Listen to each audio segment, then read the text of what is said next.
I got a Lululemon shirt when my athletes gave me a gift card, and I was like, why don't I buy a shirt so I don't wear the same shirts every podcast? And now I look different. I Yeah. don't know that you look so different.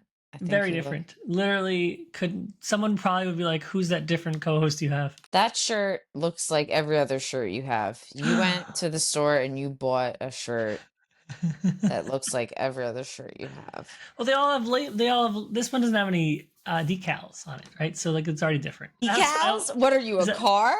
Is that how style works? Like embroideries, images, things on it. Logo? Does the logo design elements? I already have a headache. I don't know how this is possible.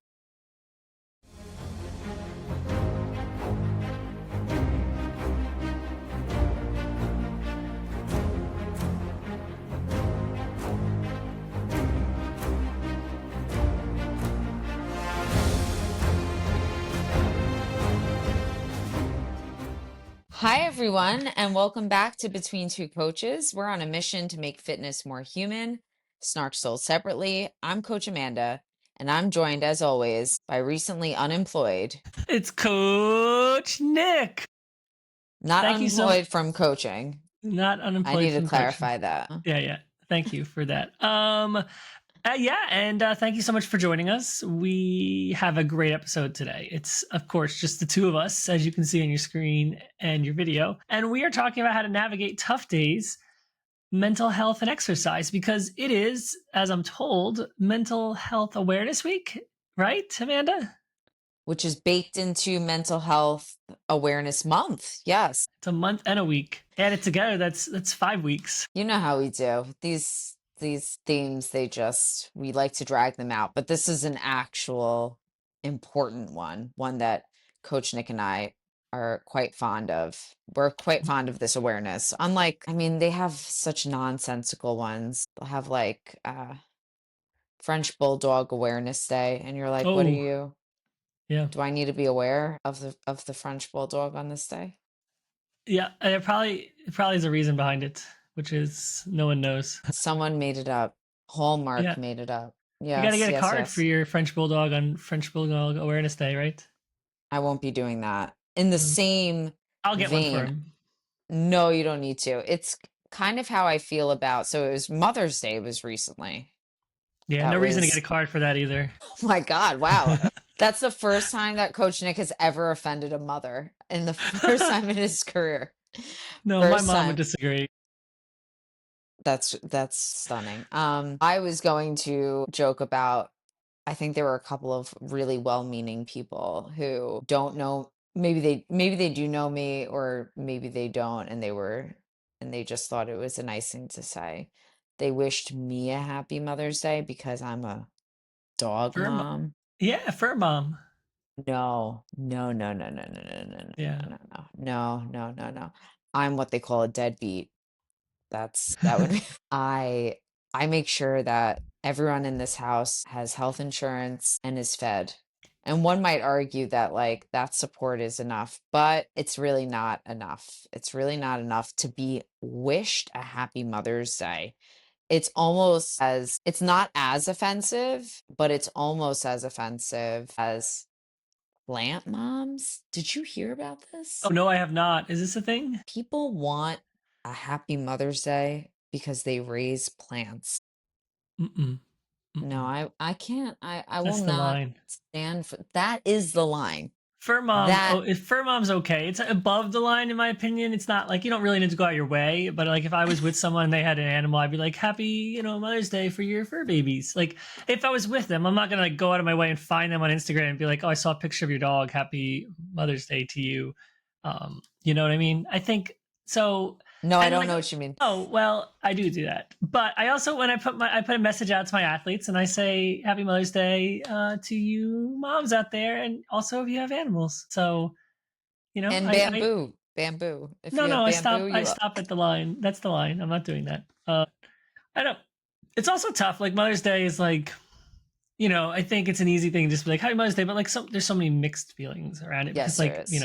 some people don't have the best relationship with their mom, some people don't no longer have a mom, Mm-hmm. and there's a lot to it. So like you know it's a day for everyone, and there's a lot of emotions around it, Hmm. which almost lean into our topic even a little bit around mental health. But yeah, I mean, yeah, Mother's Day. I We celebrated here. Kelly chose to do nothing on Mother's Day, which is a big win for all of us because we're very busy. If there's blank space on our calendar on a weekend, Kelly has it filled up pretty quickly. But on Mother's Day, we did nothing, and it that was like a Mother's Day gift for me almost. I was so excited to just relax at home and just clean the house and cook a dinner.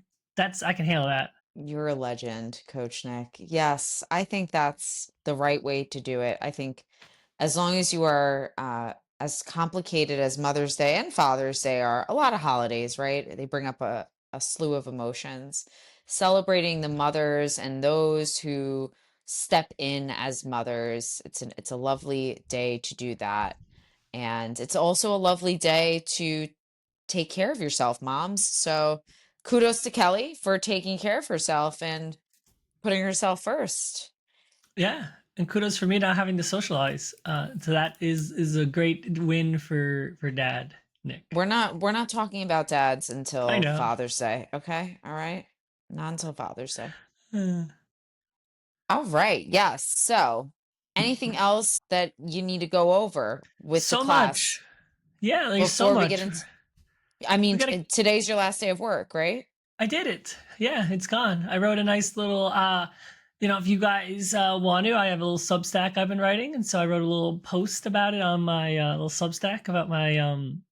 It took me like 2 weeks to kind of capture all the feelings. There's a lot of feelings around, you know, leaving your job because I feel like there's a lot of people on social media that are just like, I quit my job and I'm going to be a successful whatever influencer, coach, food critic, food Running scientist, whatever, expert. like whatever. And like there's a lot of people who do that, and that's okay. But like my feelings are not like I'm guaranteed I'm going to have success. I'm just going to and I'm not like banking on like hitting it in social media. I'm a 43-year-old dad. Social media is fine for me, but it's not like I'm not the crowd that is just blowing up on social media these days, and that's okay. But like there's a lot of emotions around this for me. Have a family, wasn't super scared it's not going to work out. I've talked a little bit about a lot of things going on in the federal government that kind of led me here, and so it took me like 2 weeks to kind of capture all my feelings. There's feelings around my dad. Speaking of Father's Day, I had a very absentee dad, and so for me, I there was times I felt like I was becoming that in sort of my house, not in the sense of how he was to me, but I was working a lot. I was working two jobs, and so I was doing a lot of coaching on the weekends. Sundays I would do training logs, and I was missing stuff with the kids because just trying to do it all right. And I sat back and sort of said, hey, your kids may love all the stuff that they have in the house and the monetary things that come with Nick working multiple jobs, but one day they're going to be in college and going to look back and be like, oh well, my dad wasn't around, he was working all the time. I don't want that. Like that's it's almost the same as my dad, only different, right? He chose friends over us, but like he still wasn't there. And so there's a lot of mixed feelings around why I made this choice and what got me here. None of it was like, oh, just so easy. I just want to sit at home all day and like I'm just gonna make it as a coach. Like, no, I don't know. Like, but I want to try. I'm 43. And I've been in the government 19 years. So I put in a long time at one place, and what better time to try than now than kind of wait. And then if I get much older, then that window's kind of passed. Yeah, a lot of thoughts around it, but as I sit here today, I'm very excited to try and see what can happen. I'm so proud of you. Oh, thank you. I don't. This isn't me. I'm usually risk adverse. I don't take this tough. This is big, as I sat here for years thinking we're just going to be in an office 9 to 5 my entire life. That's just what you do, Mhm. And so seeing people do it and having so many inspirational people that I'm friends with who did it, helps. Like you, Amanda. Yes, I did do it, but I did it. It was not easy. I do not have the same, I had a ton of privileges being that I was single. I had no children. I still have no children.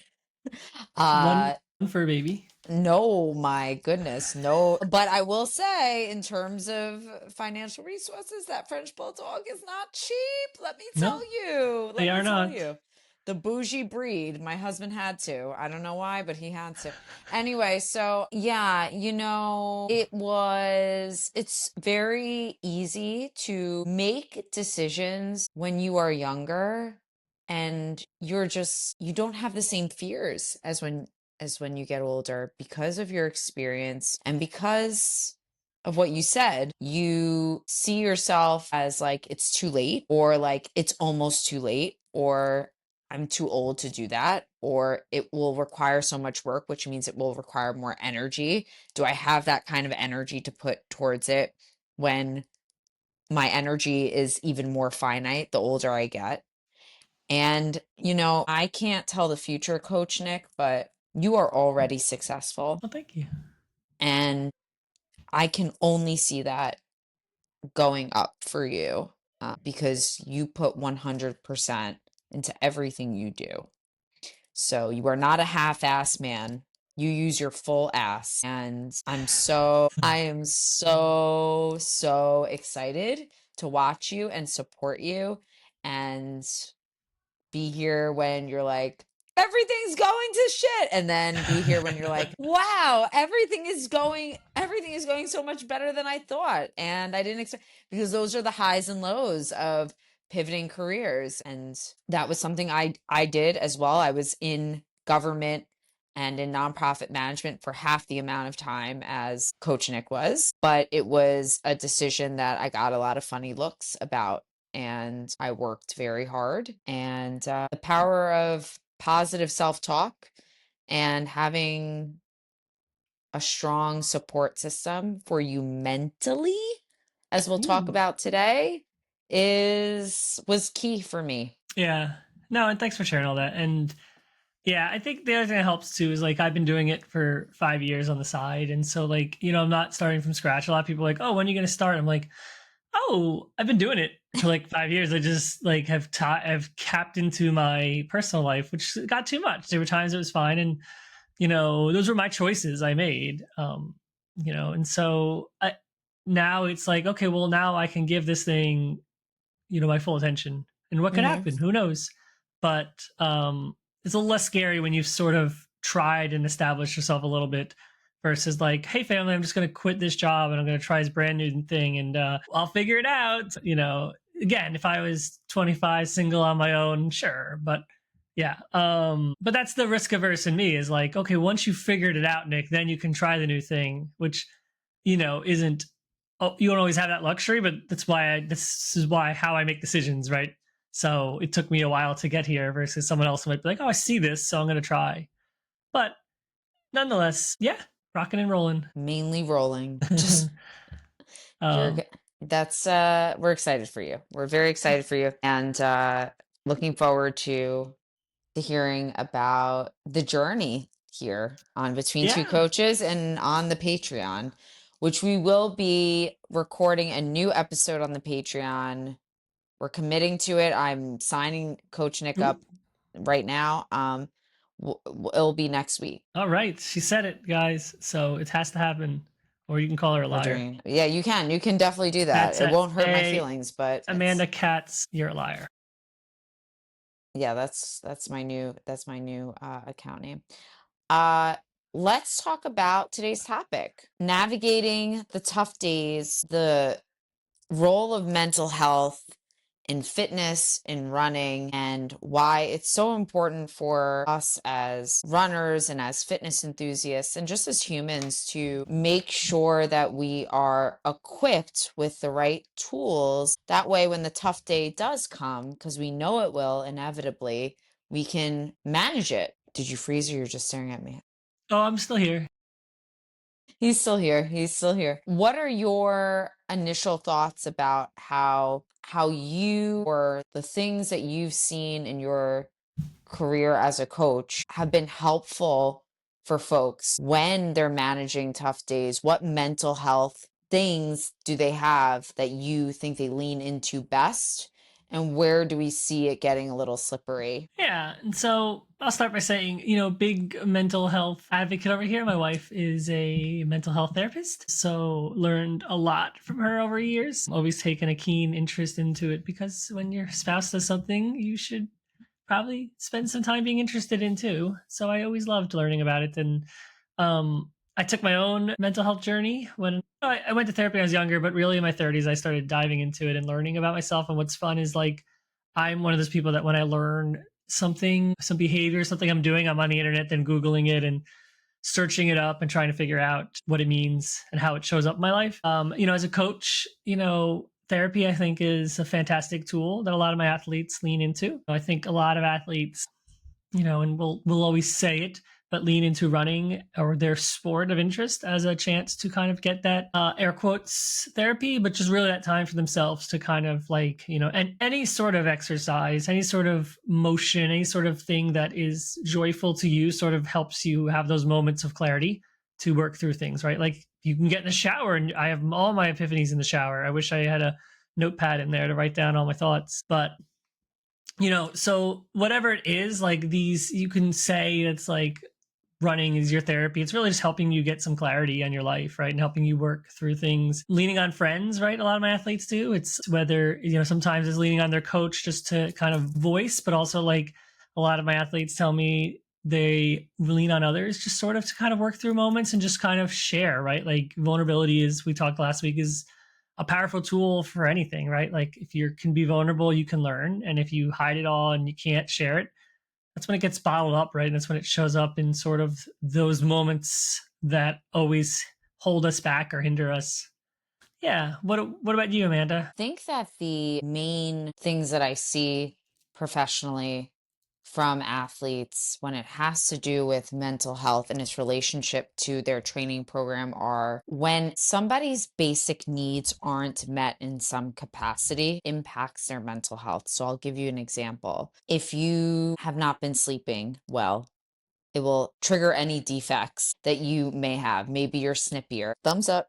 Maybe you're snippier. Maybe you are not eating enough. That's another basic need, nutrition, right? So when we don't eat enough, we get angry, we get moody, we are irritable, we're more susceptible to injury, right? So sleep, nutrition. Another big area that impacts mental health that people don't think about is environment, right? So their living situation.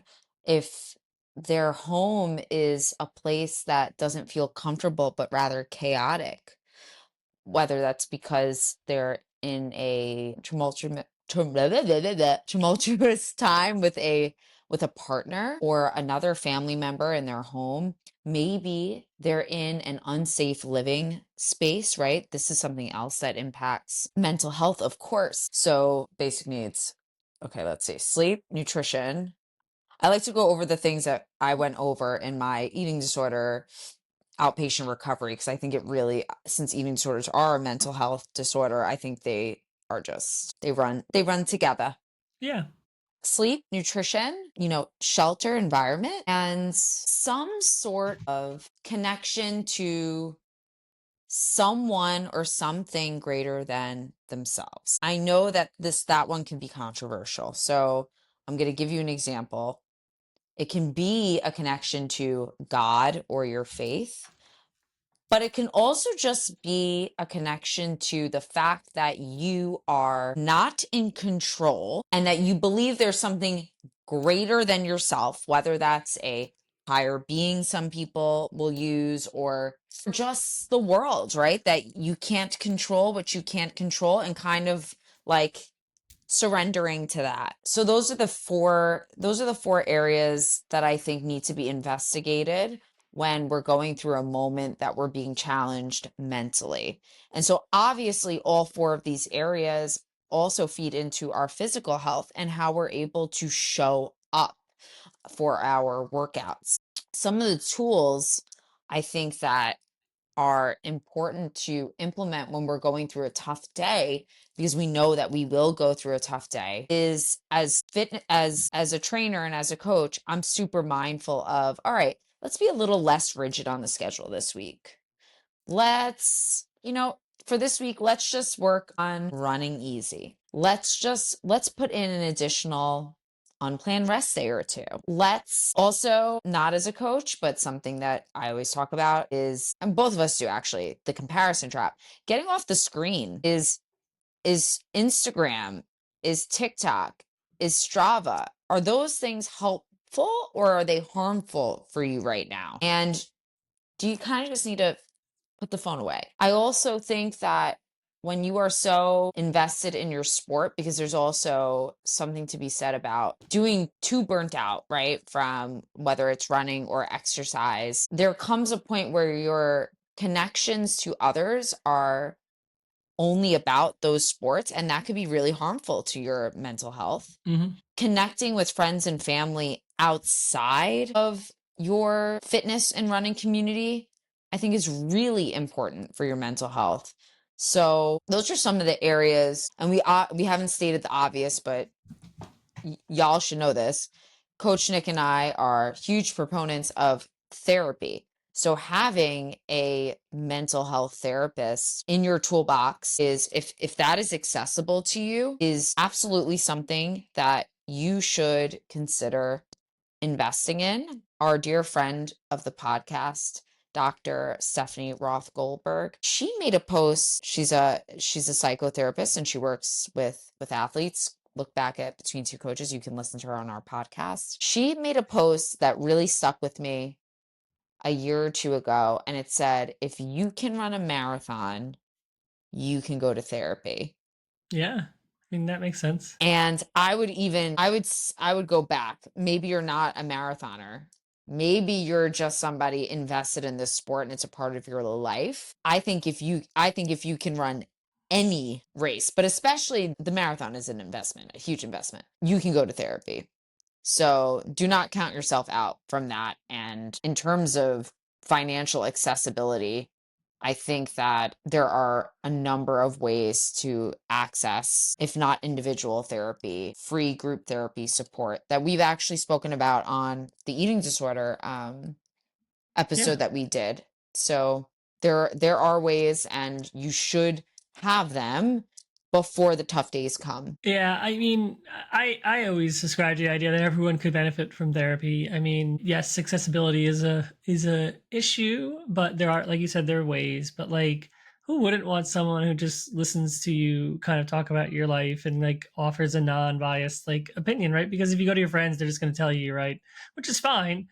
But like, having someone, most of my epiphanies came from just talking things out with someone who let me listen, right, who would listen to me, right? Like, conversations are always like, oh well, someone's talking, someone's listening, but ready for their conversation back and forth. We're sort of just talking to each other, but whatever we want to kind of talk about. But when you're in therapy, you're sort of like getting this ability to like hear yourself process and talk through things in real time, and it like really gives you a lot of insights. I loved your ideas of how to show up on tough days. And so, for me, less rigid schedule. I do a little, I think I've talked about it on here, a little recap on every Sunday on my athlete's log, which just says weekly snapshot. And it kind of talks about what was your stress, what was your sleep, what was your nutrition, how did your training go, anything else I need to know.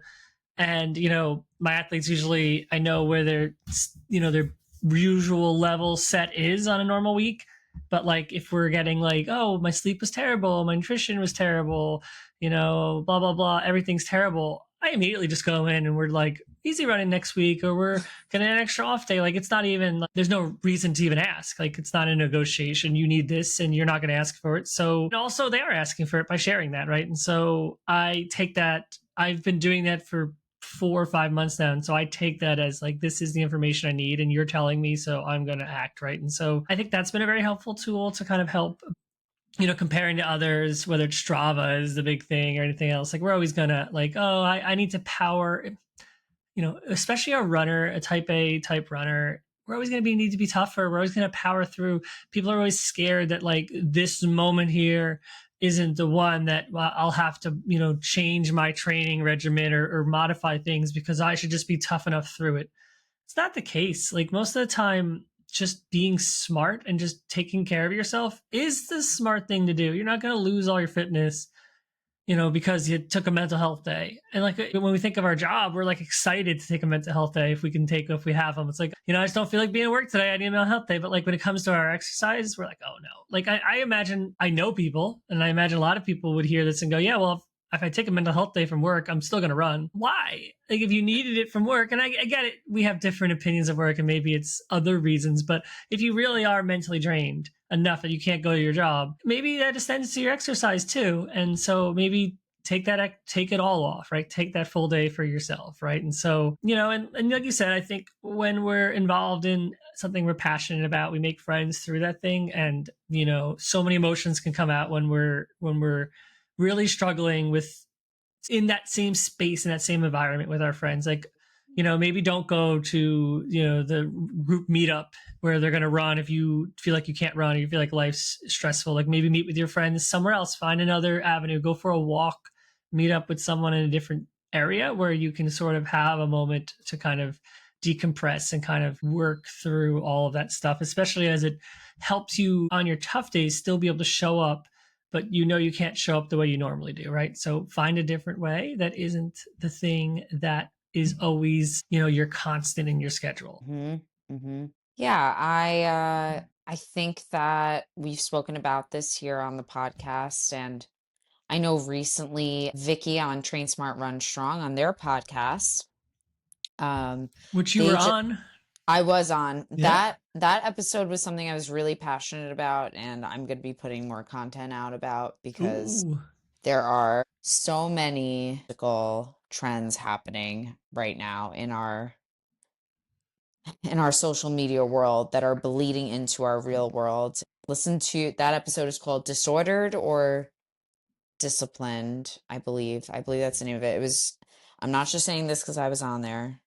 It was a very informative and solid episode related to Pilates versus strength training, the actual benefits, cycle syncing. I think we even covered skinny talk. Anything that makes my ass itch, we spoke about in on that. And that's generally what Vicky and I do. We'll just send each other voice notes of things that we have to scratch. So anyway, so I don't how did I get there? Oh, that's right. You said I was on the podcast. I was on the podcast. She just had the injury. I believe his handle is the injury psychologist. I think so. I think that's it. What a fabulous episode. I highly recommend you listen to that episode. Because it really his specialty is and I don't know the doctor's name, so forgive me, I forgot. His specialty are really folks who need mental health support who are navigating injuries, and that is huge, right? So what Coach Nick was saying before about turning to things outside of the thing that you use to cope, it's not if, it's when.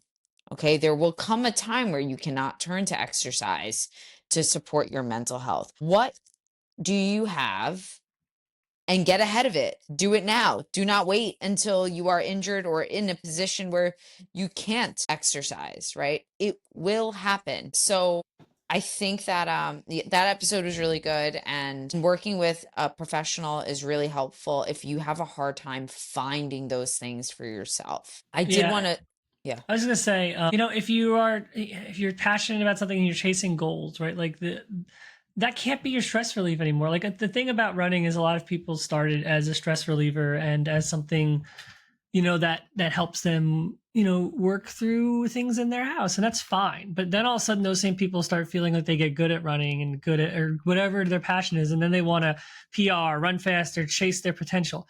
Well, now it's not your stress release anymore. Now that is your stressor because Mhm. you're stressing your body to reach your potential, which it needs to do, which is fine. But now, what is your coping mechanism for it? Like professional athletes don't use their sport to be their stress release. They find something else to go release stress so they can go professionally do their sport. And I know people don't like to, if you're chasing goals, if you're doing any sport, and running is a sport, then you're an athlete. And we've talked about this before. And that means find something else to be your stress release. And then you need to add that into your repertoire because, like Amanda said, this is why people run a marathon and have to run the next day. This is why people get injured and keep running through it because they find themselves too stressed without their injury. And so find something else. Do it now. For me, it's video games or watching nerdy movies Okay, that sounds lovely. I love that. I gave you a little look because of the because you video games. agreed with it so much. I know. I got it. Okay, yep. All right. Yep, that's right. That's right. I'm glad. I'm glad. I'm glad. I'm glad. Briefly touching upon, not briefly, but just looping us back to what I was talking about earlier, exercise addiction, what Coach Nick was just referring to. Really, it's like that's really what it is. Are you disciplined because you are going out for a run shortly after your goal race? Are you disciplined because you spend 3 hours at the gym stacking Stairmaster, elliptical workout, and a bar class? Is that discipline or is it disordered? Because society will tell you that you are healthy for engaging that much in your sport, right? You are so healthy. Professionals in this space who have been doing this for a while, and those of us who are also have like I know the signs not just because I'm an eating I consider myself an eating disorder informed professional, but because like I tried to mask my disorders with that same bullshit. Like you cannot bullshit a bullshitter, and I was queen, you know what I mean? I didn't exercise addiction wasn't one of my behaviors, but it's the same thing. It's just in a different costume. Eating disorders and disordered behaviors are mental health concerns, and they are two mental health condition. Yeah, eating disorders are mental health conditions with no finish line. So this is something you have to navigate for, just like many other addictions and mental health challenges for the rest of your life. There will come a time where these thoughts will come up and it's so normal. Again, going back to what we're saying, what you really, really can benefit from is making sure that when you do experience these moments, that you have a whole toolkit outside of fitness, outside of running to turn to. So, actively working on your recovery and your healing is imperative. Yeah.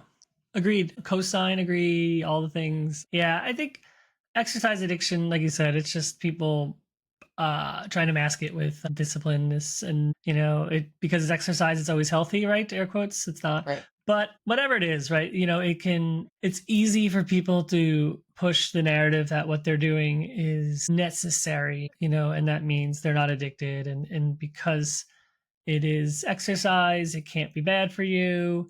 Mm-hmm. Well, we've talked about this before, but like if you need something so much that you can't possibly be without it, that's borderlining. That's going into that bad area, right? So if you're chasing goals and you're chasing your sport and you're like, oh, I need a day off because literally every professional does that, and you're okay with that, that's good. If you can't do that when you need it, and you have to like convince yourself all the time, lots of times to do this thing, you're borderlining of like, hey, this is an addictive behavior, and maybe I need to reevaluate. Mm-hmm. Mm-hmm. You reminded me of something I saw it on Threads, maybe. It was a conversation I didn't recognize was a thing until I spoke to other runners. I think one of the things that benefits my mental health the most without me even realizing it was the fact that I do not come from a family or a friend group of runners. None of my friends, literally none of my friends from my uh from my life are runners. My family, my parents, my sister, my no one is a runner. I'm the only runner. And I recognize that like my husband, not a runner. And for me, it's actually helpful because it puts things into perspective outside of running. They don't they don't give a shit about about races, and they have no understanding of running and mileage, and it doesn't frustrate me. It actually keeps me balanced, and I didn't realize that was, but I do now. That's like a huge mental health benefit for me. that there are things outside of running actively for everyone who is around me outside of my profession. So I just wanted to share that as a mental health hack, if you will, to, the friends and the group of people that what we brought up earlier about connecting with friends outside of running or your gym, you know, join a book club, get really into join AMC movie club and see Yeah. unlimited movies. Like, I think it's not unlimited, it's like 4 movies or something a week or a Go. month, but that's pretty much unlimited. Yeah. I How mean, many hours do you have in a day? Come on now.